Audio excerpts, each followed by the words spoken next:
এই 143। তো কেমন আছো বন্ধুরা? তো রোজ সকালের মতন আজকে আমার ঘুম থেকে একটু উঠতে দেরি হয়ে যায়। তো তারপরে তোমরা আমাদের বাড়ির ডোবাটা দেখে নাও।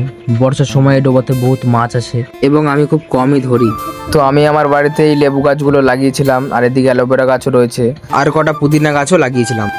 তো ফ্রেশ হয়ে আমি চাটা গরম করে নিই, তারপরে একটু চাটা আমি একটু খেয়ে নিলাম।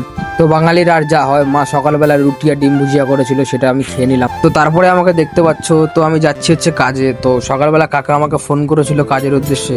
তো আমার স্কুল পড়া কিছুই ছিল না, তাই জন্য আমি কাকার সাথে কাজে যাই।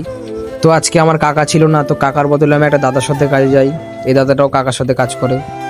তো যে দাদার বাড়িতে কাজে এসেছিলাম, সেই দাদার লাড্ডু চাটা একটু দিয়েছিল, আর দুপুরতে লিমিটেড ভাত, তার সাথে উচ্ছে ভাজা আর হালকা করে মাছের ঝোল। তারপরে হাত ধুয়ে একটু বাইরের ওয়েদারটা দেখলাম, তো একটু মেঘলা মেঘলা রয়েছে এখনো। তো আমাদের এইদিকে মোটামুটি কাজ শেষের পথে। তো কাজ শেষ হতেই বাড়িতে আমি চলে এসে স্নানটা করে নিলাম। তো মা এদিকে মাছ ভাজা করছে।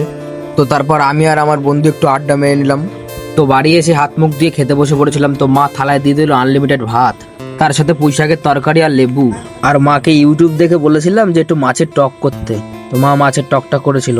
তো আমি একটু খেয়ে দেখলাম অসাম। আর ভিডিও দেখে যদি কেউ আসে, তো খাবার কি কেউ পাবে? হ্যাঁ, সবাই পাবে খাওয়া। যে যে খাবে আমাদের বাড়িতে চলে এসো। তো ভিডিওটা এখানেই শেষ করলাম, আর সবাই ফলো এবং সাবস্ক্রাইব করতে ভুলো না।